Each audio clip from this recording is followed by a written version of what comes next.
Melanie Nelson is a cross-cultural and bilingual consultant in Aotearoa, New Zealand, and she joins us right now to have a chat. Hey, Melanie, how are you? Kia ora, good, thank you. How are you? Kia ora. Yeah, real good, man. Real good. If people want to find you, they can head to melanienelson.co.nz. We are going to be having a talk about some of the things you are blogging about, and you are, what do you call it? What's it not called a blog? It's called a substacking about. Yeah. Now, thank you for joining us. We've had you with us before, and because you are an interpreter, like an officially qualified interpreter, you're great to speak to around the Treaty Principles Bill, because David Seymour was saying, this is what these words mean. And anyone else goes, no, it's not. And we've had that kind of conversation before, but you've written an interesting piece on your Substack, and I'll just bring it up. The heading of the piece is the Overshadowed Bill, poised to rewrite the New Zealand legal system. You are talking about the Treaty Principles Bill, but also its long-standing companion, the Regulatory Standards Bill. And you've written that the Regulatory Standards Bill, the RSB, is the TPB's dull but dangerous cousin. So we would like to talk to you a bit about what the Regulatory Standards Bill is and why it's potentially so dangerous. Hi, sounds good. Good. So the Regulatory Standards Bill has been around for as long as the Treaty Principles Bill has, and most people probably won't realise that the first Treaty Principles Bill was introduced by Act in 2006, an earlier version, and that's also the same year that the Regulatory Standards Bill was first introduced by Act. Roger Douglas, yeah? Yeah, it was Roger Douglas at the time. Yeah. And the Regulatory Standards Bill was the brainchild of the Business Roundtable, who are now called the New Zealand Initiative. And so they'd long been advocating for this type of reform. It had been a subject of discussion through the 90s, and Jane Kelsey describes it as an economic constitution, and some commentators say that it's the missing piece of the neoliberal reforms in the 1980s that hasn't yet been completed. Right. That's an interesting way you would say that, because it was your cousin, wasn't it? Oh, your partner, who said that what Seymour was trying to do is to finish the colonising. Like he's trying to actually, that's his job is now to finish it, which sort of feels like it relates a little bit to what you're talking about. The piece missing from the 80s is what's coming through now. Yeah, I think so. And yes, I think colonising is a big part of it, and it also affects everybody. So it's not just about the treaty or effects on Māori, but these things will be vastly transformative for all of New Zealand and for everyone here, for the environment, for the way society operates, for the way government operates. Let's unpack that. So how is the RSB going to impact us on a day-to-day basis? How is it related to the Treaty Principles Bill? What is it actually doing? Yeah, so the way I'm thinking about it is that the Treaty Principles Bill and the Regulatory Standards Bill are sort of two sides of the same coin. So the Treaty Principles Bill is focused around how legislation is interpreted, because that's one of the main roles of the Treaty Principles. And the Regulatory Standards Bill is about how legislation is created, what it's based on, the values that are included in it, the processes, how people but it's also much more than just legislation. Regulation in the discussion document put out by the government includes also a whole lot of processes and ways that government works. So includes education and decision making, and there's about 180 regulatory processes, they say, regulatory systems. So the Regulatory Standards Bill is about instating a set of principles, right, which all legislation and all regulatory systems should adhere to. And most importantly here, I think the set of principles is described and looks very much like a libertarian set of principles, which revolves primarily around very specific aspects of the rule of law, property rights, individual liberties and freedoms, and limitations on government. So it's a very selective set of principles, compared to ones that you could include, for example, environmental protections or social safeguards or the New Zealand Bill of Rights or Te Tiriti, for example. Those are all excluded. Yeah. It sounds like what you're almost saying, correct me if I'm wrong, is that the Treaty Principles Bill is about the principles and how one would read or bring the treaty into legislation, whereas the Regulatory Standard Bill is an interpretation of how you bring almost anything into legislation. It's the way that you read and bring it in. Is that, have I got it right at all? It's slightly different. So yep. The treaty principles are used for interpreting legislation primarily, yep. although they are also used currently in the way we create legislation through the LDAC manual. And the courts apply the treaty principles to interpreting legislation in general, as well as where it's included specifically. They generally would apply them unless it's excluded now. So the treaty principles are very broadly used for interpreting legislation and bringing the treaty in, but with redefining the principles as the Treaty Principles Bill does to not actually be derived from the treaty. That's obviously adding a layer of interpretation, which is very different to what we know. It does sound like a bit of a sleeping giant as well. You've written in your article, the RSB, Regulatory Bill, would require that new legislation and regulation and all existing legislation within 10 years should adhere to a specific set of libertarian principles. These include select elements of the rule of law, equality before the law, individual freedoms, property rights, restrictions on government, and constraints on taxes and charges. It sounds like that's the ACT Party manifesto to me. Chewie, do you want to add in here, jump in or ask questions? I just love how this is just circling Atlas, the New Zealand Initiative, libertarian ideals and that sort of thing. And it's exactly what people were talking about right from the get-go with the Treaty Principles Bill, is that it was more about property rights than Māori rights. And it was a way of loosening those protections around the exploitation of property and resources. So I think this is just yet another nail in the coffin for keeping this secret. Yeah, I think the Treaty Principles Bill is not just about loosening and obstructing the treaty's consideration. It's actually using the treaty as a vehicle for ACT's ideals into interpreting legislation. So not very broadly discussed are the libertarian interpretations of the terms contained in the Treaty Principles Bill. We all understand them: equality before the law, fundamental human rights, the rule of law, without discrimination. These are all terms which are in common usage, and we sort of generally understand, and they sound quite liberal and, you know, sort of on the face value quite acceptable.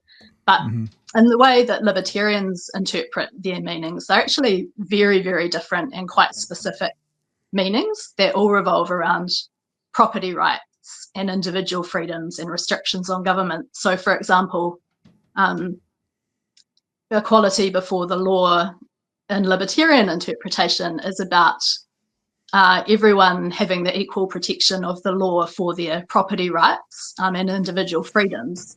So no limitations on those. And that, for example, would include the taking of income through taxes for redistribution. That's precluded by a libertarian interpretation of equality before the law. Discrimination is seen as, you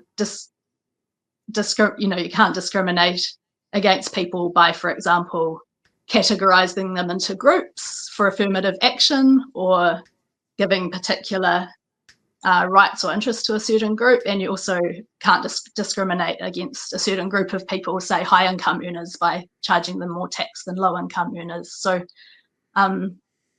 these meanings are really flying below the radar in terms of how the Treaty Principles Bill might be interpreted.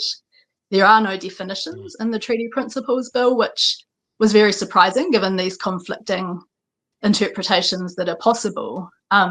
And so that sent me on a bit of a search for where these definitions might be for the Treaty Principles Bill, because Seymour's narrative very much aligns with, in a quite subtle way but very clear way, with the libertarian interpretations. For example, he's regularly conflating tino rangatiratanga with private property rights and individual self-determination. So yeah, the implications of those potential meanings of the Treaty Principles Bill are quite profound if those definitions became a layer for interpreting legislation through the courts in the place of the treaty.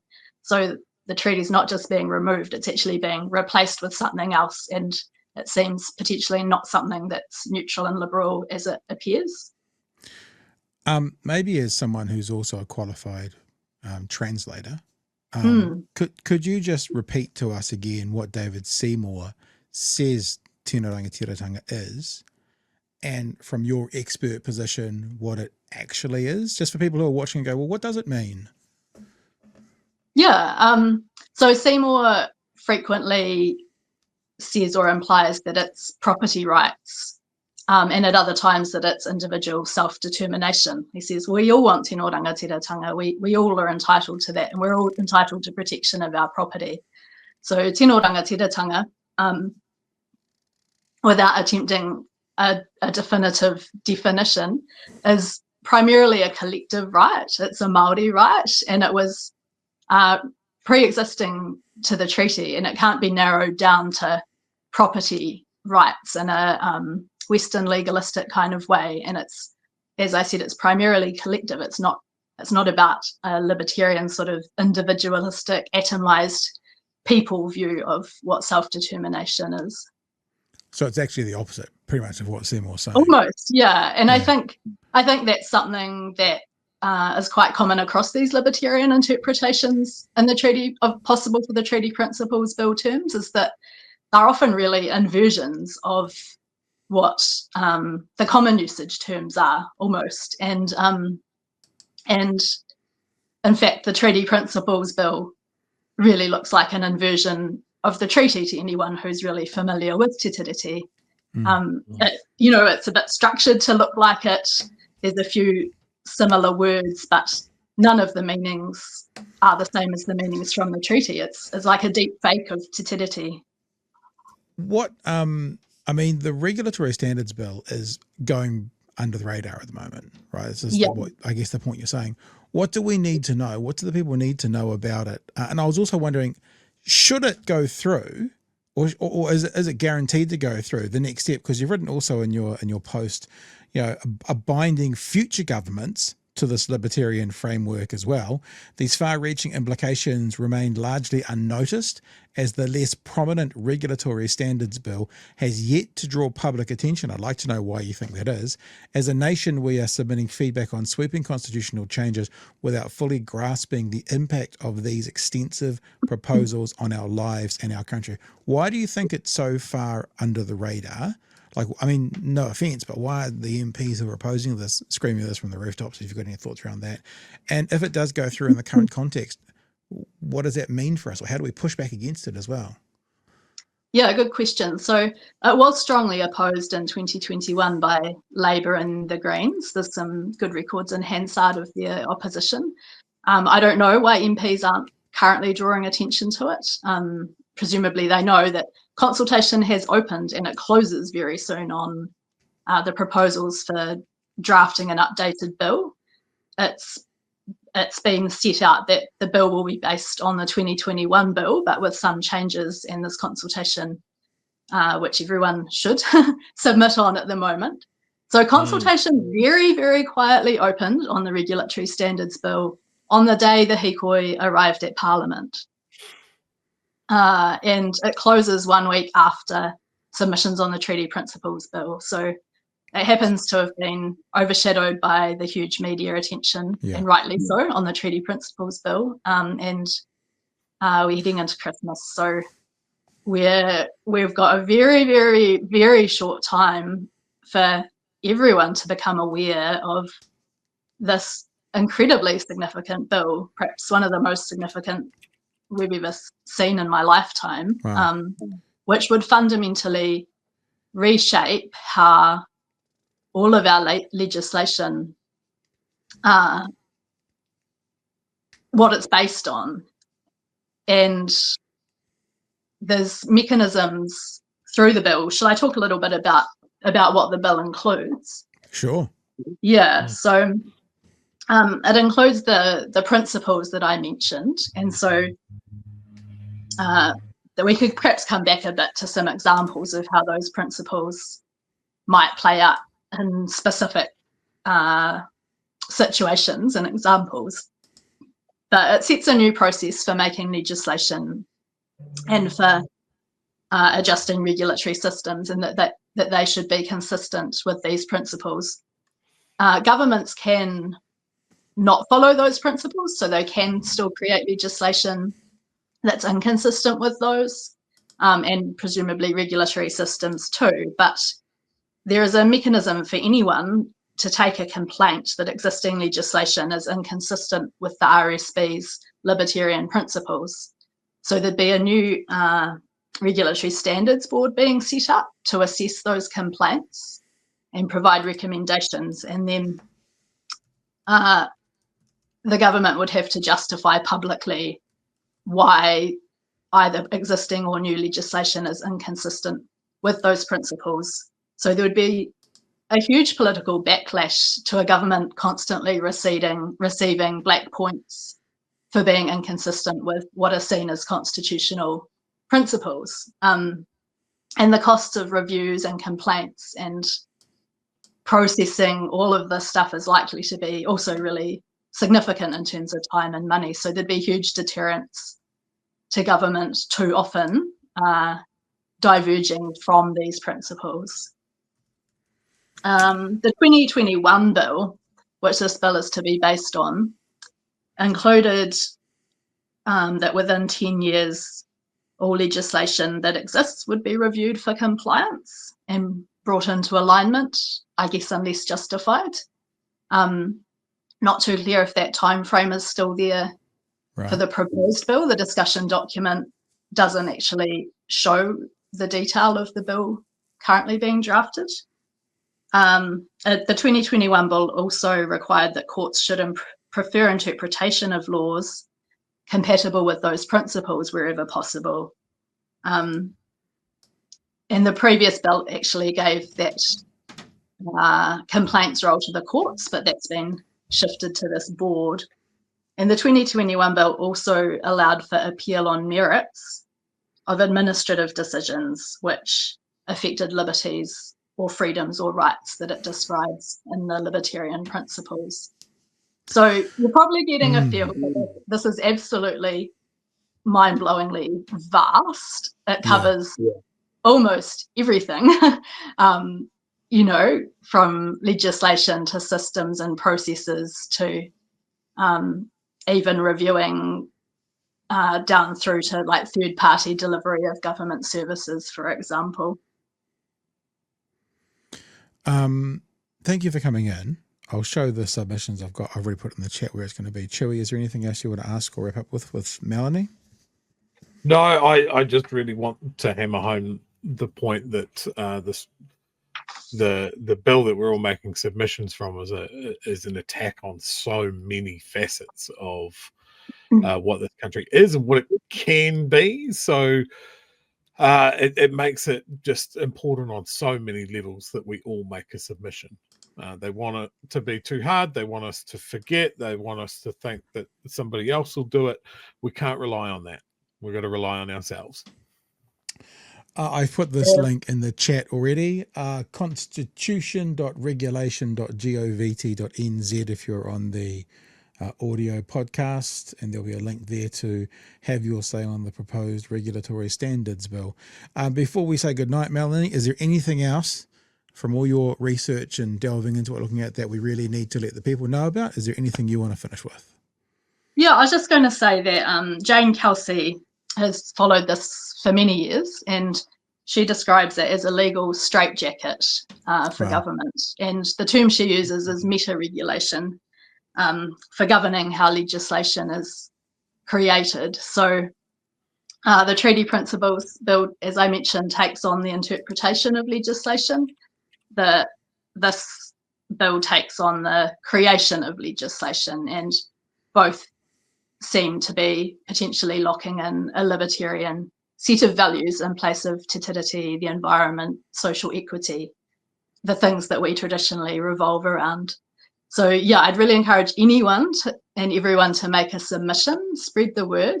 If you're submitting on the Treaty Principles Bill, you must also submit on this if at all possible, even though it's Christmas. And if you're not so interested in the treaty, but you do care about environmental or social or other implications, you should also submit on the Treaty Principles Bill, because the libertarian interpretations are very broad and they would affect everybody.